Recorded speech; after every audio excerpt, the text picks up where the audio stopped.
მოგესალმებით მეგობრებო, 2025 წლის სეზონის ტესტ-დრაივების პირველი ვიდეოა და შესაბამისად მინდოდა რაიმე ისეთი გამორჩეული, სწრაფი, ძლიერი და იშვიათი ბაიკი გადამეღო.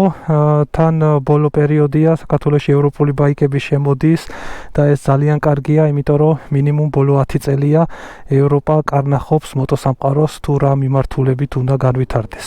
შესაბამისად ჩვენი სტუმარია 2018 წლის Aprilia Tuono 1100 RR.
უპირველეს ყოვლისა, მადლობა ბაიკის ფლობელს, რომ მოგცა საშუალება გადაგვეღო ეს მოტო, იმიტომ რომ დღეს ყველა ღილაკს ხელი უნდა დავაჭიროთ.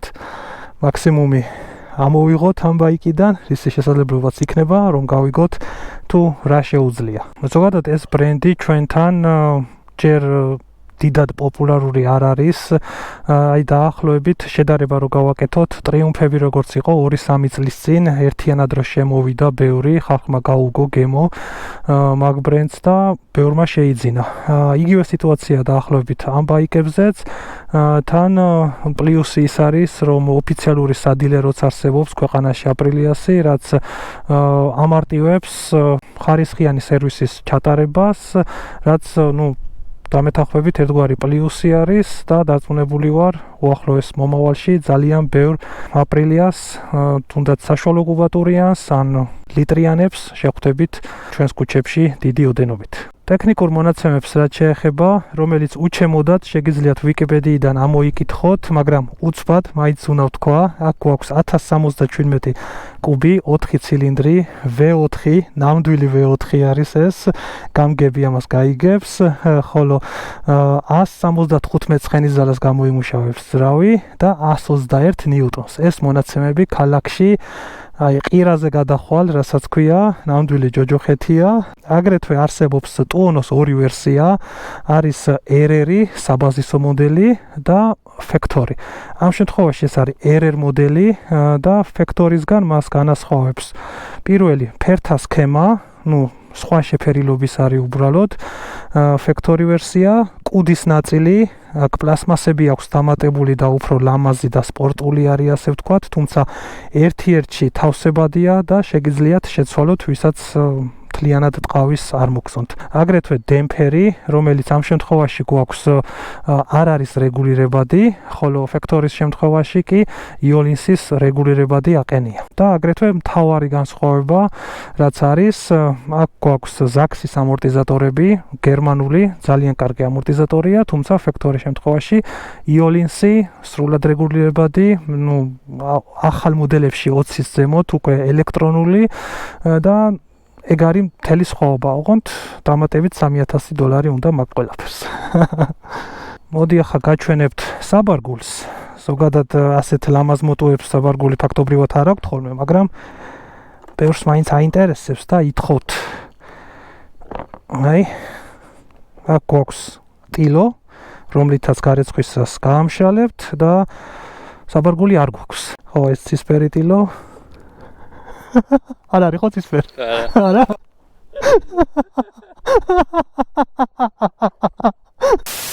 ხო, მოკლედ საბარგული ეს არის უბრალოდ იმისთვის თუ მოხსნით, რომ რაიმე ნაწილი თუ გაფუშტა შეცვალოთ ეგ არის და ეგ. ისეთი ბაიკია, რომ უნდა გავისეირნოთ რაც შეიძლება მალე, რომ გადმოვცე და გაჩვენოთ ის ყველაფერი, რაც შეუძლია, როგორი ხმაც აქვს, იმიტომ რომ აქედან ამას ვერ გადმოგცემთ ისე. ასე რომ წავედით და ნახოთ რა ბიჭია თუ რა გოგოა.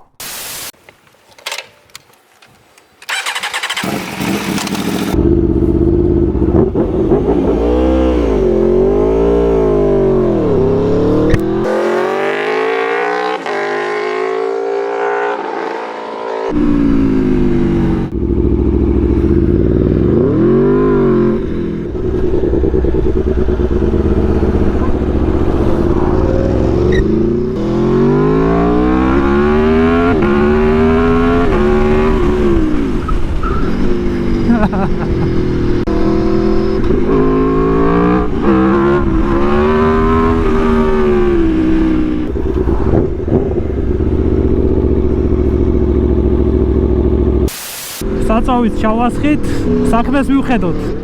აპრილია ამ ბაიკს პოზიციონირებას უწევს როგორც ყველაზე სპორტული სტრიტ ბაიკი, ყველაზე სწრაფი და ძლიერი. პრინციპში როცა გამოვიდა ეს თაობა 2018-იანია ეს ბაიკი, მაშინ ასეც იყო და დღევანდელ ტესტშიც გამოჩნდება არის თუ არა სწრაფი და ძლიერი 2025 წელში.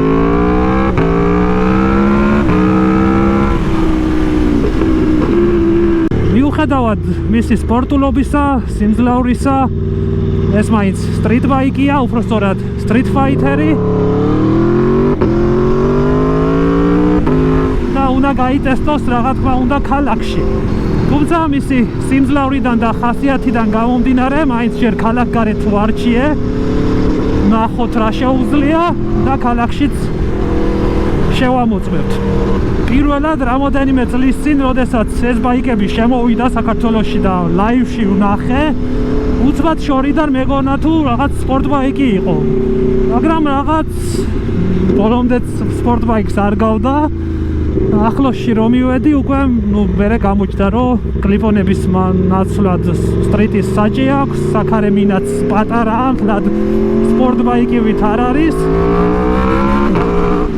და კი, არის სტრიტ ბაიკი, ძალიან ძლიერი, მაგრამ აი სპორტული ხასიათი აქვს. თუნდაც გინდ ზრავი როგორ მუშაობს, დაკიდება, ისეთი აგრესიული სტრიტია. რა ხმაქვს? რაღაც აი უყურებ და ეს ჯერ ეს ყველაფერი რასაც უყურებ ჩემთვის ძალიან უცხოა და პირველი რაც არ მომწონს როგორც სტრიტების უმეტესობაზე ეს არის ხახნული სარკეები. აი უმახინჯესი ამას აუცილებლად შევცვლიდი, აი ჩემი რო იყოს ეს ბაიკი, პირველი სარკეებს მოხსნიდი და რაიმე ლამაზ სარკეებს დაუყენებდი, ან აქ რო უყენდება ისეც. თუმცა ამას ახლავე გამოვასწორებ.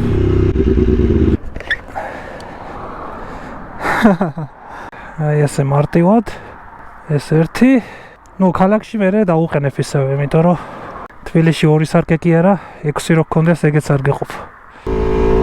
ასე არ ჯობია?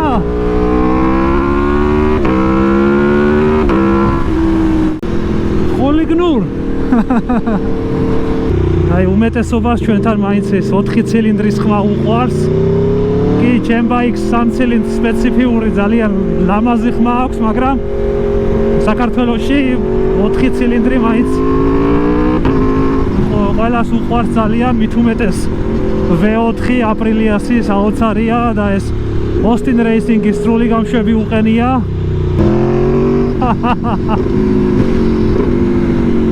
საოცარი ხმა აქვს, საოცარი. ცოტა ხმამაღლა მომიწევს საუბარი, ვიდრე შეჩვეული ვარ. და იმედია ეპიზოდის ბოლოს ხმა შემრჩება. სანამ სხვა დეტალებზე გადავალ, ბარემ ვიზუალს რომ მოვჩეთ, აგრეთვე ყველაზე უცნაურად, რაც ხდება თვალში, არის აი ეს ყველაფერი, დეშბორდი და წინა ცხვირი, საქარემინა, საქარემინის პროვოკაცია, ამას თუ საქარემინა შეიძლება დაერქვას, იმიტომ რომ ზოგადად სტრიტ ბაიკებზე საქარე მინა არ გვხვდება. ან არის ძალიან პატარა, აგრეთვე დეშბორდი ზოგს საჭესზე აქვს, საჭესთან ახლოს და აქ რაღაც უცნაურობა არის. თითქოს სპორტს გავს ყველაფერი, როგორც სპორტ ბაიკს უნდა კონდეს, მაგრამ სპორტი არ არის. მიჩვევის ამბავია, ბოლო რამოდენიმე დღე არის ვტესტავ ამ ბაიკს და უკვე ისე უცხოდ აღარ აღიქმება და პრინციპში დიდად არც უყურებ აქ რა ხდება.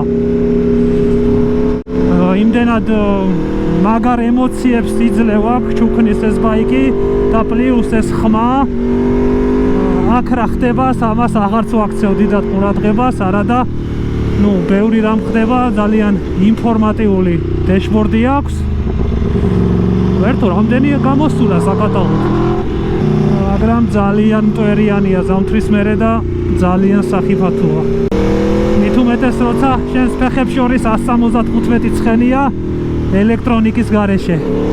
ბოლომდე გათიშული მაქვს. ელექტრონიკა ვახსენეთ. quick shifteri აქ გვაქვს როგორც ზემოთ, აგრეთვე ქვემოთ. 2017 წლამდე მოდელებს მხოლოდ ზემოთ ქონდა, ხოლო 2017-ის ზემოთ უკვე ორხრივი quick shifteri გვაქვს. ზევით, ქვევით.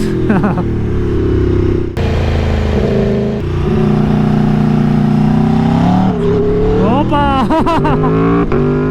აი რატომ არის სახიფათო?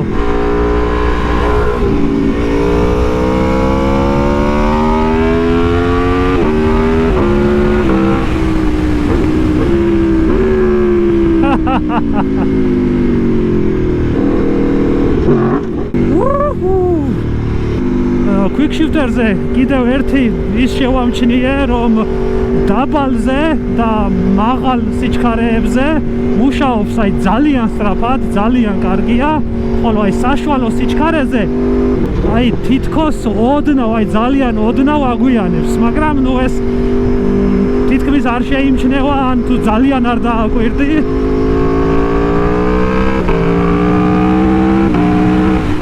აი მაღალ სიჩქარეზე ძალიან სუფთაა.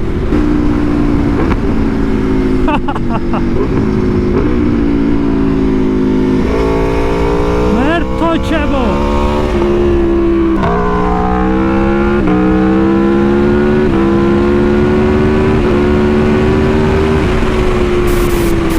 რაც ძალიან მომწონს არის ის, რომ გვაქვს ლანჩ კონტროლი.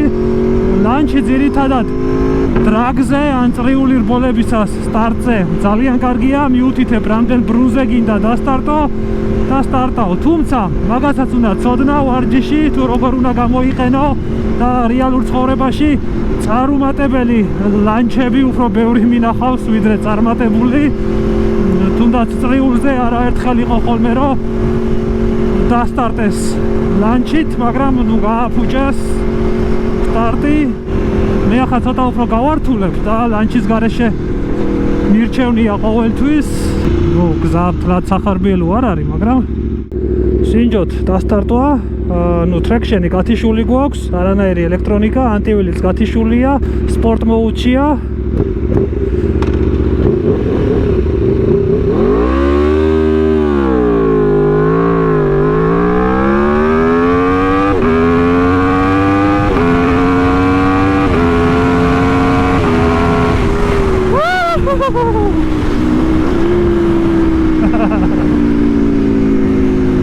პირველი ჯერისთვის Not too bad.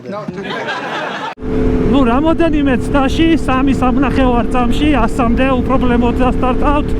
მიუხედავად იმისა, რომ ამხელა სიმძლავრე გვაქვს, ძალიან ისეთი პროგნოზირებადი ზრავია, ხოლო 100-200 დაახლოებით 4.5 წამი თავისუფლად შეუძლია. სრულიად საკმარისია. ამაზე სწრაფი, როგორც აჩქარებით, აგრეთვე ტოპ სპიდით. ერთადერთი შეიძლება იყოს ZH2 კომპრესორიანი, რომელიც არის Kawasaki-ს, აგრეთვე Ducati Street Fighter-ი, მაგრამ იქ ერთი 30 ცხენით მეტი სიმძლავრე გაქვს და გასაგებიც არის. მაგრამ არ ვიცი 200 პლუს ცხენი სტრიტ ბაიკში რა საჭიროა მე ვერ ხვდები. ნუ ეს უფრო მარკეტინგული გათვლაა, რომ ბაიკი უფრო კარგად გაყიდონ და მეტი არაფერი. სხვა მხრივ გვაქვს 3 რეჟიმი ზრავის მუშაობის: სპორტი, რეისი და ტრეკი. სტრიტ ბაიკზე სპორტი, რეისი, ტრეკი. აზე ხართ. ტრაქშენი გვაქვს 8 რეჟიმი, კარ, რაჯანდაბად გინდათ ამდენი რეჟიმი. მერვე რეჟიმში რომ გადართო ალბათ ნინძა 300 უფრო სწრაფი იქნება. მისმა მფლობელმა რო გაომატანა, ნუ მესამე თუ მეოთხე რეჟიმში ეყენა ტრაქშენი და ლევან ძალიან არ გაუთავამდე, ძალიანო. და 1 კილომეტრში უკვე გათიშული მქონდა. და ანტივილი გვაქვს 3 რეჟიმი, რომელიც რა თქმა უნდა გათიშული მაქვს სამივე. აგრეთვე ABS-ი გვაქვს ისიც 3 რეჟიმი, მოსახვევის ABS-ი, cornering ABS, ასეთი ტექნოლოგიაც აქვს, ნუ ჩემს ბაიკზეც არის დაიტონაზე მსგავსი ტექნოლოგია, რომელიც უფრო ტრეკზე არის გამოსადეგი, მაგრამ ნუ ტრეკზე ვინც დადის, კარგი რაიდერები ABS მოკლედ ტრეკზე საერთოდ არ იყენებენ, მაგრამ სტანდარტულთან შედარებით უფრო დახვეწილია, კარგია რომ არის. დამწყებებს გამოადგებათ. საერთო ჯამში კი მუხრუჭები ძალიან კარგი გვაქვს. რა თქმა უნდა, აქ სტილემას მუხრუჭები ბრემბოსი არ არის, სამაგეროთ არის ბრემბოს M50, რომელიც თავისი დროისთვის 2018-ში როცა გამოვიდა ეს ბაიკი იყო ტოპ სისტემა, რაც შეიძლება ქართულ ბაიკს მოყვეს. ასე რომ თავის საქმეს იდეალურად უმკლავდება. ძალიან კარგია. მოკლედ ასე მუშაობს მუხრუჭები პირველ რეჟიმზე. ამორტიზატორები, როგორც გითხარით, ეს არის RR მოდელი და არა ფექტორი, ამიტომ აქ იოლინსი ბოდიში გვაქვს ZAXi, გერმანული ბრენდია, საკმაოდ კარგი. რეალურად დღეს ამორტიზატორების წარმოება ისწავლა ყველა ბრენდი ცდილობს გამოუშვას კარგი. აღარ არის ის, რომ აი მარტო იოლინსია ყველაზე კარგი და სხვები არაფრად არ ვარგა, არა. ხოლო იოლინსი უფრო აი ტრეკზე ვინც დადის, უფრო მათთვის არის, იმიტომ რომ რეგულირების უფრო მეტი საშუალება გაქვს, უფრო მეტი დიაპაზონი. რა თქმა უნდა, ამ სისტემითაც იული უპრობლემოდ.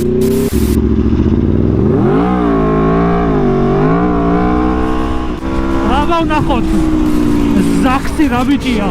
Drama center, gripping my Beretta, sipping on my red. Crazy if you think I'm that of us.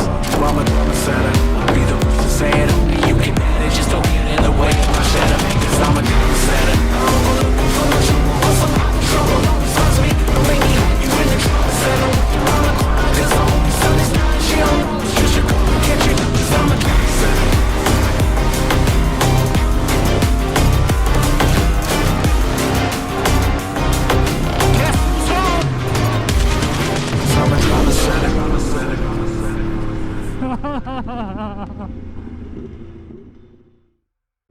ელექტრონიკის მხრივ აგრეთვე აქ გვაქვს რაც ძალიან მომწონს კრუიზ კონტროლი, იმიტომ რომ სამოგზაუროდ როცა მივდივარ ხოლმე დატანჯული ვარ,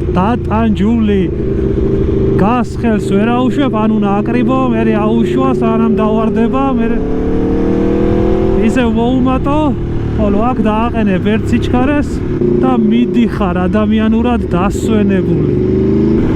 და პიტ ლიმიტერი. ნუ ისევ ტრეკის ტექნოლოგია. მოგეუბნებით, ეს არის სპორტ ბაიკი. უბრალოდ კომფორტულად ძიხარზე, პიტ ლაინზე მაღალი სიჩქარის სიარული არ შეიძლება, შეზღუდვა აქვს. ტრეკს მაგალითად აყენია, თქვათ 60 არის შეზღუდვა და აყენებ 60-ზე და იმის იქით ბაიკი იმაზე ჩქარა არ წავა. ნუ რეალურ ცხოვრებაში შეგიძლია ისეთ უბნებში, სადაც სიჩქარის შეზღუდვაა და არ გინდა გადააჭარბო და აყენებ ნებისმიერ სიჩქარეზე და იმაზე სწრაფად ბაიკი არ წავა. ნუ რამდენად გამოიყენებთ ამას არ ვიცი, მაგრამ ყოველ შემთხვევაში ეს ოფცია გვაქვს.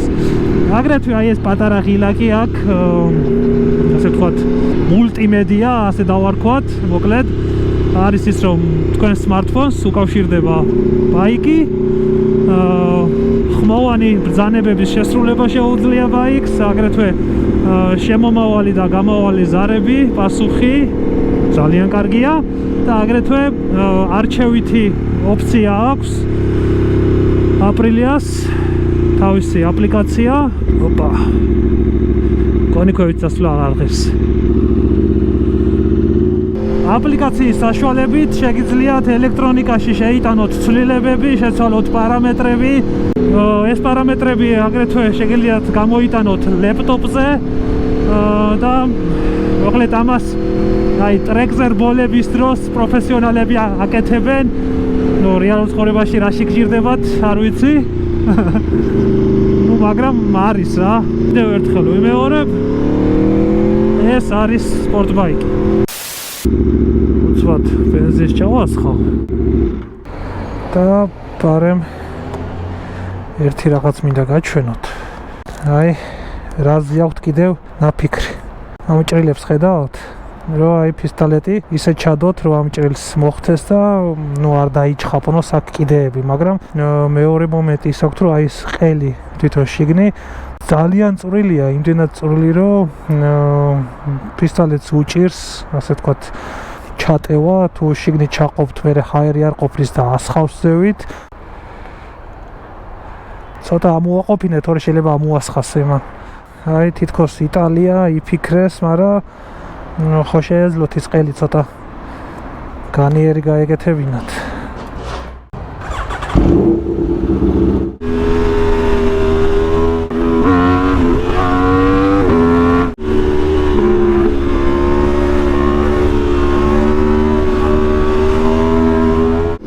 გინდათ რომ ბაიკი შეიგრძნოთ და იცოდეთ რა იყიდეთ ელექტრონიკა უნდა გათიშოთ. რა თქმა უნდა არ ვსაუბრობ ახალ ბედაზე. ეს ბაიკი არ არის ახალ ბედებისთვის, ეს ბაიკი არის იმათთვის, ვისაც მრავალი წლის გამოცდილება აქვს და იცის რას აკეთებს. აი რაღაც მომენტებში ელექტრონიკა საჭიროა, მაგრამ როდესაც უნდა გაერთო გასართობად მიდიხარ ელექტრონიკა უბრალოდ ხელს გიშლის.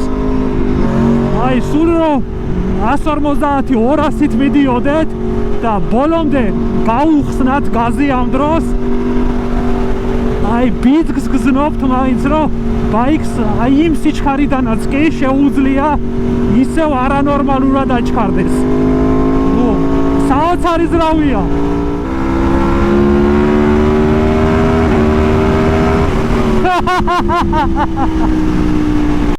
ახლა მე-6-ე სიჩქარიდან ვწდი იგივეს, იმიტომ რომ მე-5-დან ტყვიასავით აჩქარდა.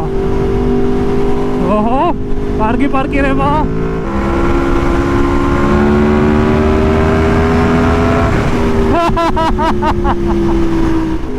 ნიშნულობა არ აქვს, ხომ გითხარით? 200 იქნება თუ ცოტა მეტი. მე-6-ე სიჩქარე, გაზი ბოლომდე გახსნილი და მომენტალურად ბიძგს გზნობდა მიდის. მაქსიმალურ სიჩქარეს ვკითხავთ და ამ თაობის ტუონოებს 275 აქვს დაახლოებით 274, 276. აი ცოტა უფრო ახალ მოდელებს 23-იანს, 22-იანს იქაც იგივეა, მაგრამ 280-ზე ადის ისინი. ნუ სხვა არ არის. ითხოვს რომ ჩააჭირო.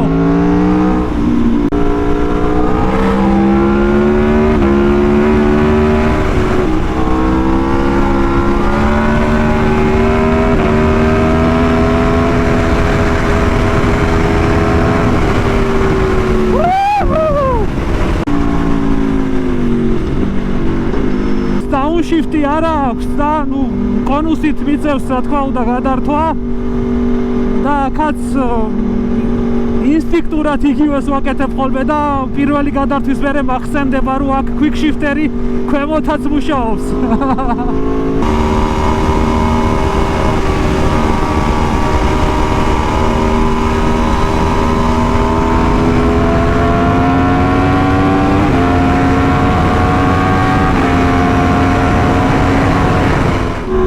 სული გამდრაგინაღავ.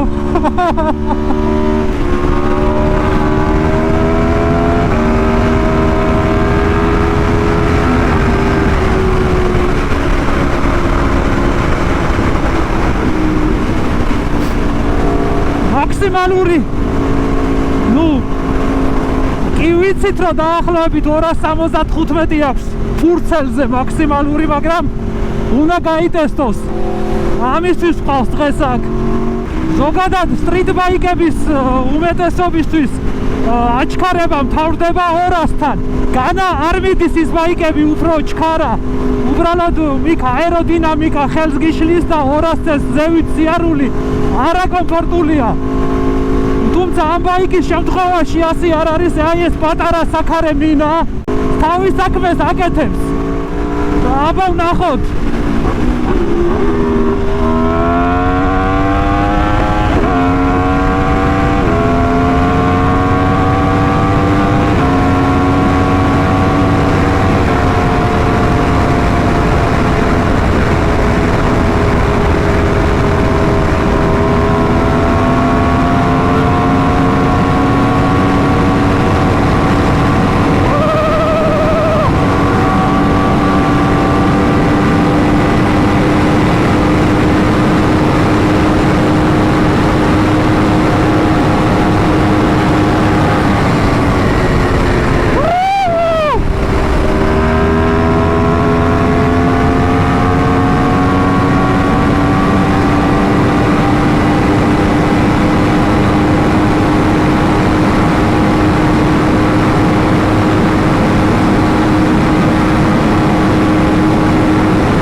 $71 იყო მაქსიმალური, როგორც შეხედეთ, რისი ამოღებაც შეუძლია ამ წამს. იმიტომ რომ შემხედრი ქარი უბერავს, მისმა მფლობელმა მითხრა რომ 275 ამოღება შეძლო, ასე რომ ფურცელზე რაც უწერია სიმართლე ყოფილა. რესურსი არის მომატებული, ცხენები დაკლებული და ეგ სიმძლავრე ამ ბაიკს არ ჭირდება უბრალოდ. ვისაც 300 და 320 თუ და სიარული RSV-ს იყიდის. აეროდინამიკას რაც შეეხება, შემაწუხებელი იყო თუ არა, აი 230-240-მდე პრაქტობრივად არა. აი მერე უკვე დაიწყო ვიგრძენი ძლიერი ნაკადი და აი ბოლომდე რომ ჩაუწვევი საერთოდ ატანადია მოკლედ. დაუბრუნდით ქალაქს, გავტესტეთ თითქმის ყველანაირ პირობებში ქალაქის გარდა, როგორი სპორტულიც არ უნდა იყოს, როგორი აგრესიულიც, მაინც რაც არ უნდა იყოს, ეს არის Street Fighter-ი და მისი ყოველდღიური გადაადგილების არეალი არის რაღა თქმა უნდა ქალაქი. შესაბამისად უნდა გაიტესტოს ჩვენს ქუჩებში. აი პირველი, როდესაც სპორტიდან გადმოვჯექი და თვალში მომხვდა, ეს არის საჭე. სპორტთან შედარებით, რა თქმა უნდა, აქ არის განიერი საჭე და პირველი რაც მაინტერესებს არის, რომ აი ჩვენ საცობებში მანქანებს შორის ხო არ გავიჭედებით, როგორ მოიქცევა ბაიკი, თან Street Fighter-ები ისეთი მსუბუქი არ არის, როგორიც პატარა სპორტ ბაიკები, როგორიც მე მყავს, დაახლოებით 215 კმ-მდე არის. თუმცა ეს წონა საერთოდ არ იგრძნობა. მოდი აქედან დავიწყოთ. და ასე რომ წონის მხრივ პრობლემა და კითხვები მე არ მაქვს. ეს წონა ზოგადად არც ძალიან მძიმე არის, არც ძალიან მსუბუქი. არსებობენ ამ კლასში სხვა ბაიკები, რომლებიც კიდევ უფრო მძიმე არის. საწვავის აუზი აი მაჩვენებელი აგვინთო, მაგაზე გამახსენდა.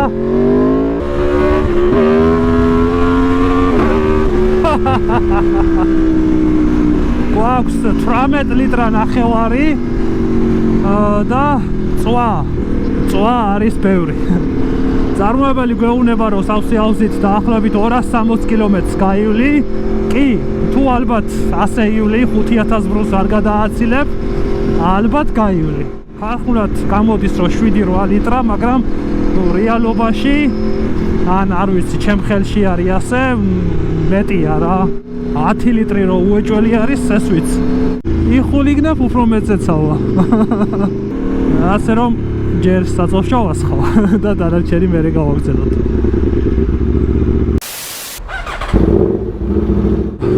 სიმართლე გითხრათ, მე რამდენად ვავსებავს, უკვე აღარ ვიცი. ამ ბოლო რამოდენიმე დღეში. მაგრამ ღირს ნამდვილად. აბა ვნახოთ რა ბიჭია საცობებში. შესაბამისად, ამ ყველაფრიდან გამომდინარე, ეს მოტო არ არის იმ ადამიანებისთვის, ვისთვისაც მოტო არის უბრალოდ ტრანსპორტი, ან უპირატესობას ანიჭებს წყნარად, შვიდად გადაადგილებას. ამ შემთხვევაში ამ მოტოს ნუიყიდით. კი, გასაგებია, რომ იდეალური ელექტრონიკა აქვს, ტრექშენი 8 საფეხურიანი, 3 საფეხური ანტივილი, ყველაფერს რო ჩართავთ, აი, მკვდარზე ვენოკი.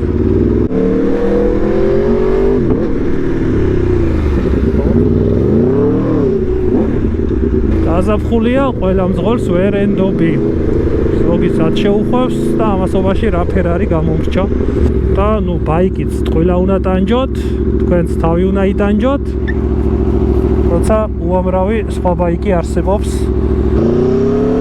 ეს არის ბაიკი, რომელსაც აქვს თავისი ხასიათი, ბოროტი ხასიათი. არის ხულიგანი, სრული ამ სიტყვის მნიშვნელობით და შექმნილი არის ცუდი რაღაცეების საკეთებლად.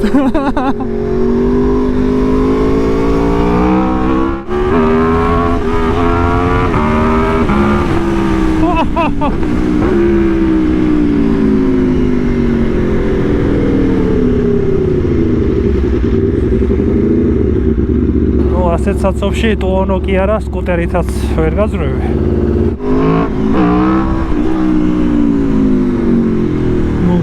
ვერიული წყნარად. შეუძლებელია, ამისთვის არის შექმნილი. მოკლედ, ბევრი რო არ ვისაუბროთ, ცოტა გავიაროთ ჩვენს გადატვირთულ ქუჩებში და ვნახოთ რა შეგვიძლია და რა არა. თუ კი არსებობს საერთოდ რაიმე ამ ბაიკისთვის, რაც არ შეუძლია.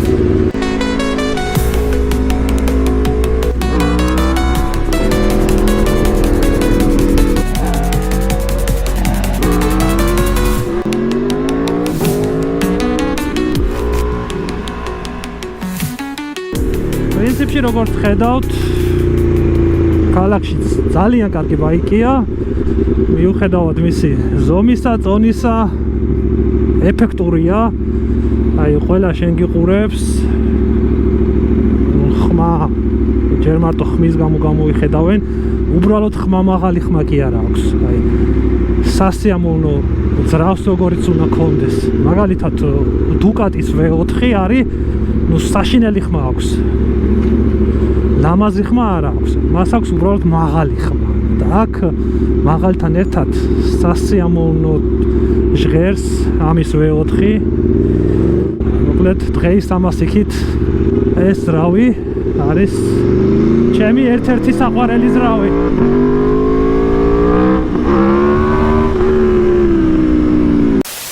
აუცილებლად უნდა შევადაროთ კონკურენტებს, იმიტომ რომ ამის გარეშე არ გამოვა, ყველაფერი არის შედარებითი.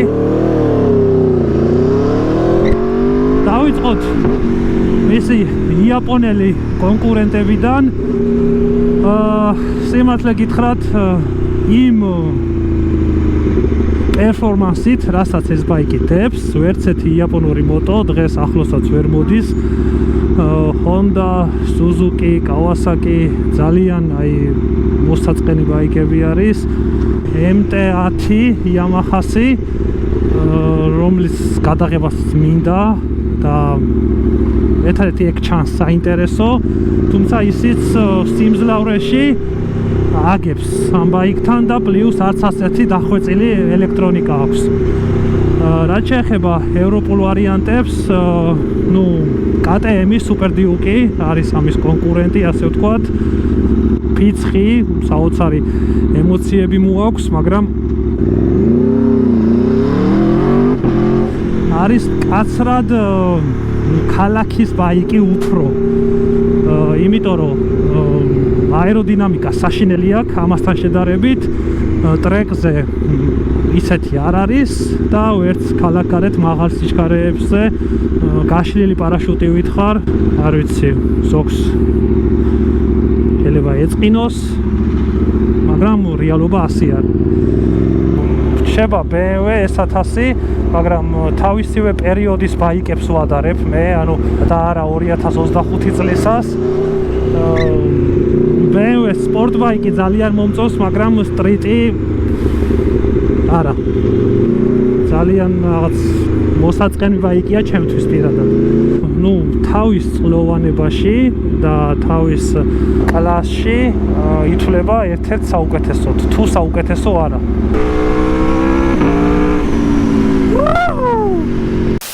კერძოდ ეს ბაიკები გამოდის ტუონოები 2002 წლიდან და სიმართლე რომ გითხრათ, პირველ 10 წელიწადში, აი პირველი 10 წელი რაც გამოდიოდა, იმ ბაიკებს ჰქონდათ პრობლემები უფრო. თუმცა ეს ახალი თაობები 2015-დან ზემოთ რაც გამოდის, დაიხვეწა ძალიან. აგრეთვე ძრავში აწყობის ხარისხში იყო გარკვეული პრობლემები. ძალიან ბევრი მომხმარებელი წერდა, რომ აი მე პრობლემები არ მაქვს, ხოლო მეორე ნაწილი სულ პრობლემებში იყო. ეს იმას ნიშნავს, რომ ხარისხის კონტროლი ბრენდს არ ქონდა ისე, როგორიც საჭირო იყო. ამის შემდეგ ბევრი რამე შეიცვალა, დაიხვეწა. აპრილია როგორც ბრენდი კიდევ უფრო გაიზარდა. ამას დამატებული სადილერო სერვისის მომსახურებები გააუმჯობესეს და მათ შორის საქართველოშიც კი გვაქვს აპრილიას ოფიციალური სადილერო. აპრილია ეკუთვნის Piaggio ჯგუფს და მისი ოფიციალური წარმომადგენელი არის Pit Stop Moto საქართველოში და ზუსტად ის სერვისი, რაც ეკუთვნის საერთაშორისო დონეზე ამ ბაიკს, შეგიძლიათ იმ სერვისის მიღება Pit Stop Moto-ში. ახალი ბაიკების შეძენაც, შეკვეთაც შეგიძლიათ Pit Stop-ში, ხო და ამ და მსგავს დეტალებზე შეგიძლიათ მათ მიმართოთ, რადგან ისინი არიან ოფიციალური დილერები. კატალოგში რაც უწერია სერვისი, ის ინტერვალი უნდა დაიცვა ყოველ 20-25000 კილომეტრზე, სარქველების რეგულირება, აგრეთვე სანახავია ჯაჭვი და მისი დამჭიმი. ძირითადად ამ რაღაცეებს უნდა ყურადღების მიქცევა ყველა ბაიკზე და არა მხოლოდ ამაზე. და როგორც გადავხედე მომხმარებელთა რევიუებს, ასე ვთქვათ, და დაახლოებით 100,000 კილომეტრს გადის უპრობლემოდ. ვინც სერვისს უტარებს, ზოგმა უფრო მეტიც გაატარა. ლიტრიანი ბაიკისთვის და ამ მონაცემების მქონესთვის ძალიან კარგი შედეგია, პირდაპირ გეტყვით.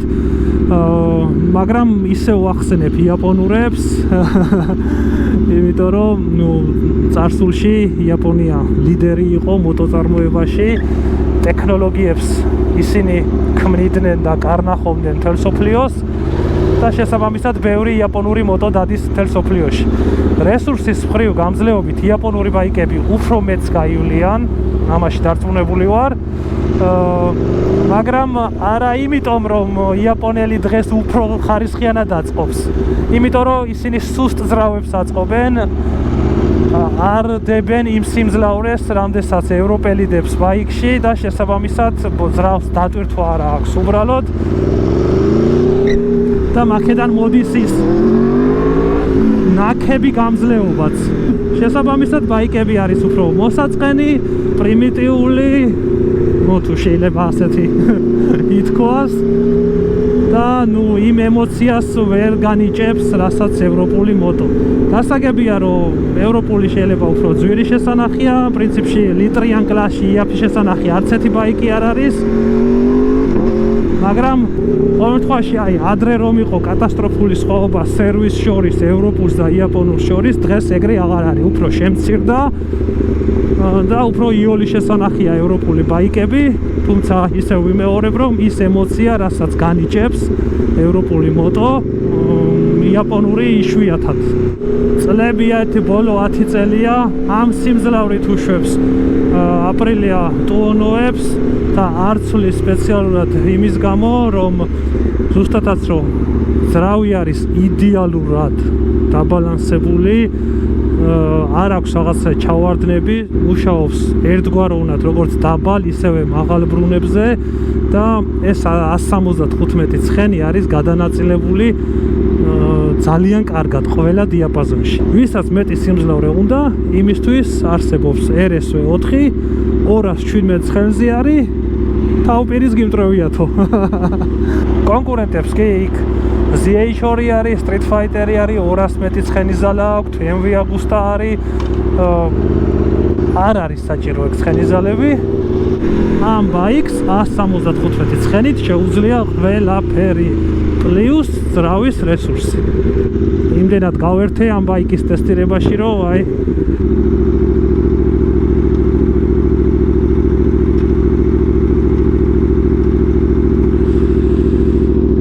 მინუსები, მოდი ერთად ვიტყვი რა აქვს ამ ბაიკის მინუსები და რა არ მომეწონა. წუგო საყვარელია. ეს ნეიტრალის პოვნა ალბათ შეამჩნევდით, აი დავით ანჯე ვერ დაუმუღამე, ცოტა რთული საპოვნელი აქვს, საწვავის ჩასასხმელი ყელი აქვს ძალიან ვიწრო და სიფრთხილე უნდა, პისტოლეტი ბენზინის არ უნდა ჩათხარო და ისე არ უნდა აავსო. ელექტრონიკაში პატარა ხარვეზი გვაქვს, ის რომ ყველაფერი ჩატენეს და დაავიწყდათ, რომ საწვავის მაჩვენებელი არ გვაქვს და სარეზერვო როცა ინთება წითელი ნათურა, ეგ არის მხოლოდ არა სერიოზულია. როცა ქალაქში მოძრაობ, არ არის პრობლემა. 30 კილომეტრს კი გაგატარებს ის რეზერვი და 30 კილომეტრში ბენზინგასამართ სადგურს იპოვი, მაგრამ აი სადმე უკაცრიერ ადგილას რომ ხარ, იქ უკვე პრობლემა არის. საქართველოსნაირ პატარა ქვეყნებში ეგ პრობლემა ნაკლებად იჩენს თავს, მაგრამ დიდ ქვეყნებში, დასავლეთში შემაწუხებელი არის.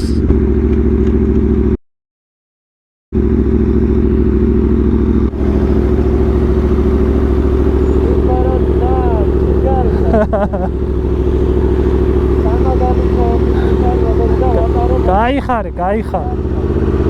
აბა მაგრად. წვიმა დაიწყო, მაგრამ არ აუშავს. როგორც ჭეშმარიტ ბაიკერს და მოტობლოგერს შეეფერება, ბაიკი ყველანაირ პირობებში უნდა გაიტესტოს. რა თქმა უნდა ელექტრონიკის გარეშე. ეს ყველაფერი კარგი, მაგრამ ფასი მთავარია. ახლის შემთხვევაში RR ვერსიას უნდა დაახლოებით 16-დან 17,000 დოლარამდე გააჩნია სადიყიდით, რომელ სადილეროში, ხოლო factory ვერსიას, როგორც უკვე ვთქვი, 3,000 დოლარით მეტი, დაახლოებით 20,000 დოლარამდე. რაც შეეხება მეორადებს, აი ყოველთვაში ამ თაობას, რომელიც გამოდიოდა 2017 სადღაც 2020-მდე, თუ სწორად მახსოვს, გააჩნია ისევ მდგომარეობას, როგორ არის შემონახული, უნდა ალბათ მინიმუმ 7 და 7-დან 9,000 დოლარის ფარგლებში ძალიან ისეთი კარგი ფასია, არც ძალიან ყვირის ასეთი ბაიკისთვის და მინდა გითხრათ ისიც, რომ ეს ბაიკი იყიდება, მისი პატრონი ყიდის, როგორც თვითონ მითხრა, იმდენად შეუყვარდა ეს ბაიკი, რომ აპირებს სულ ახალზე გადაჯდეს ბოლო თაობაზე და არ მიკვირს. როდესაც გინდა ლიტრიანი, რაღაც Street Fighter-ი ძლიერი და ქალაქში სამოძრაოდ, დღეს რაიმე ამაზე უკეთესი იყიდო, ძალიან რთულია. ნეპატრონის საკონტაქტო ინფორმაცია ვიდეოს აღწერაში იქნება, ვისაც დამატებითი კითხვები გაქვთ, შეგიძლიათ შეეხმიანოთ თვითონ მას, შეხვდეთ და ასე შემდეგ. მოკლედ მიწევს ეპიზოდის დასასრულისკენ წაყვანა, რომ მორჩი გადაღებას ახლა გამოვანათა მზე, მაგრამ მალე იწვიმებს ისევ. სიმართლე გითხრათ, არ მეყო, კიდე მინდოდა საერთნობა, როდესაც ბაიკი მოგწონს მით უმეტეს, ასე არის. არ ვიცი ეს ეპიზოდი რამდენ წუთიანი გამოვა, მაგრამ გადაღების მხრივ რომ ყველაზე დიდხანს გაგრძელდა, ეგ უდაოარი. გაზაფხულია, ასფალტი მაინც ისევ ცივი არის, მაქსიმალურად უსაფრთხოების ფარგლებში პლუს მინუს ვეცადე რომ ამ ბაიკის შესაძლებლობების რაღაც ნაწილი მაინც მეჩვენებინა თქვენთვის, გამეცნო ახლოდან და იმედია ეს შევძელით და თქვენც ისევე მოგეწონათ ტუონო როგორც მე. აგრეთვე თუ თვლით რომ თქვენი სკილები გამოცდილება საკმარისია რომ ასეთი ბაიკი იყიდოთ და ეძებთ რაიმე ლიტრიანს, ერთ-ერთ ვარიანტად აუცილებლად განიხილეთ ეს ბაიკი, იმიტომ რომ საოცარი ბაიკია ნამდვილად, არ არსებობს იდეალური მოტოციკლეტი, ყველა ბაიკ შეიძლება უპოვო რაღაც მინუსი, ხარვეზი, მაგრამ აქ იმდენი პლუსი იყო, რომ უდაოდ ერთ-ერთი საუკეთესო ბაიკია თავის კლასში. ასე რომ, პრინციპში დღეისათვის სულ ეს იყო, არ დაგავიწყდეთ არხის გამოწერა, აგრეთვე დასვით კომენტარებში კითხვები თუ რაიმე გამომრჩა და გაინტერესებთ, გიპასუხებთ. აგრეთვე ისურვებდით თუ არა რომ დაიტონას მე რაიმე ასეთი მეყიდა, ამაზეც მაინტერესებს თქვენი აზრი და კიდევ ერთხელ subscribe. დღეისათვის სულ ეს იყო, შევხვდებით შემდეგ ეპიზოდში და როგორც ყოველთვის დროებით. ეს ჩემი. ეს ამისია. კაი, გავიქეც.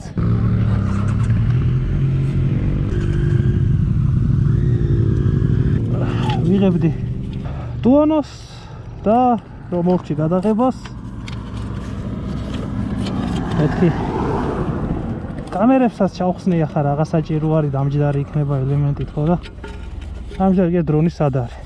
აფუ დრონი. და წამოვედი საძებნელად. აგერ ბაიკის პატრონი შემხვდა, ჩემი დაიტონათი. და თურმე უკრინა ვიღაც მომყვება, შუქებს მინთებს, მე ვერ ვხედავ. აი, იპოვეს ჩემი დრონუკა. ასე რომ კარგი ადამიანები არსებობენ და სიკეთე არ იკარგება.